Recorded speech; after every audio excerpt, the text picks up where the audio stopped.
Salut tout le monde, c'est Kotei, c'est K-Corp Makers, présenté par CIC.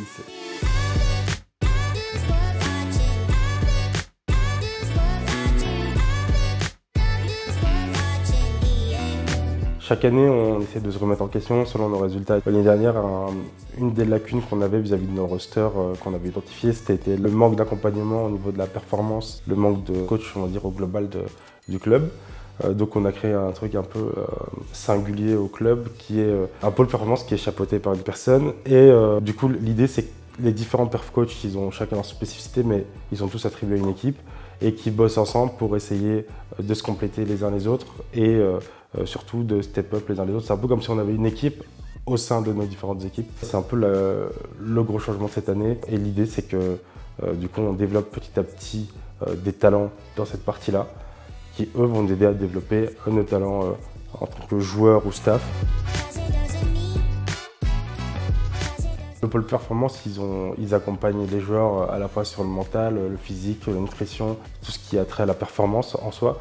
C'est juste que certains sont très forts sur la partie mentale, d'autres plus sur la partie physique. Et ils ont tous un peu leur domaine d'expertise, on va dire.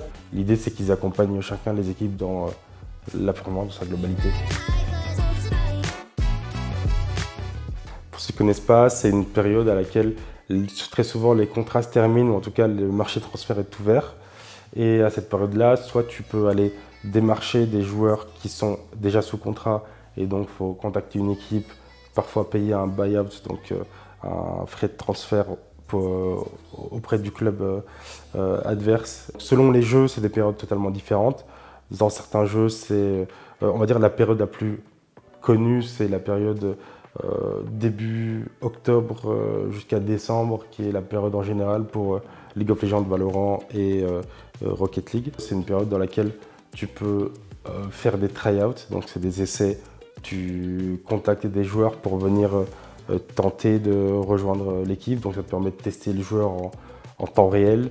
C'est une période qui est très intense parce qu'il y a beaucoup de discussions, que ce soit avec les agents, avec les autres clubs, quand tu dois racheter un contrat ou quand tu dois vendre un joueur.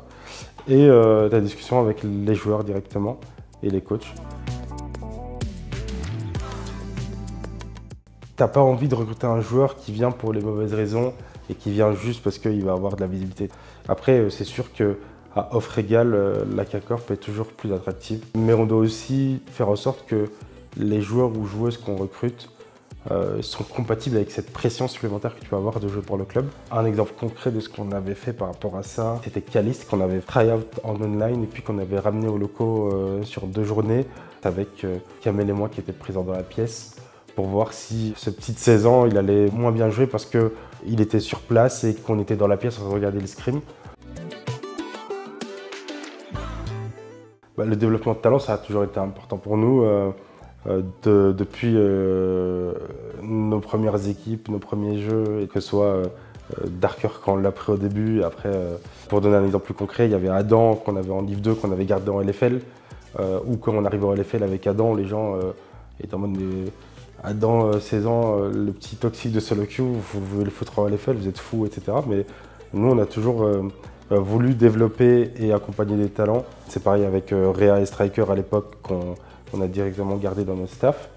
Donc nous, c'est un truc qui est fondamental pour nous de créer et développer des talents. Sur certains de nos jeux, on a des scouts, donc, dont le rôle, ça va être de littéralement regarder tout ce qui se fait dans la scène, essayer de trouver les talents avant qu'ils émergent, ou parfois des talents émergents et d'essayer de se renseigner un maximum sur eux. On n'essaye pas d'avoir des talents pour les revendre, ça c'est sûr. Après, est-ce que tu veux les signer le plus longtemps possible? Ça dépend, parce que 3 ans en e-sport, ça va très vite. En tout cas, les plus précieux, on va essayer de les garder, de les prolonger et de créer une histoire avec eux le plus longtemps possible.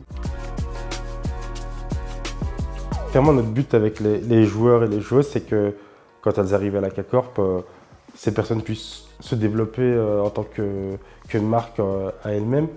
Et c'est là où, par exemple, on avait Scream et Ninou qui était dans un documentaire pour France 2. C'est le genre de truc où tu dépasses le cadre d'un joueur qui est dans sa chambre. Donc oui, on essaie de les accompagner un maximum sur tout ça. Est-ce qu'on est encore au maximum de ce qu'on pourrait faire pour chacun des joueurs? Non, mais bon, il faut du temps et il faut des moyens.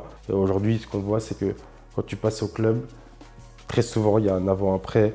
Tu passes d'un joueur ou d'une joueuse lambda à un ancien joueur de la CACAF.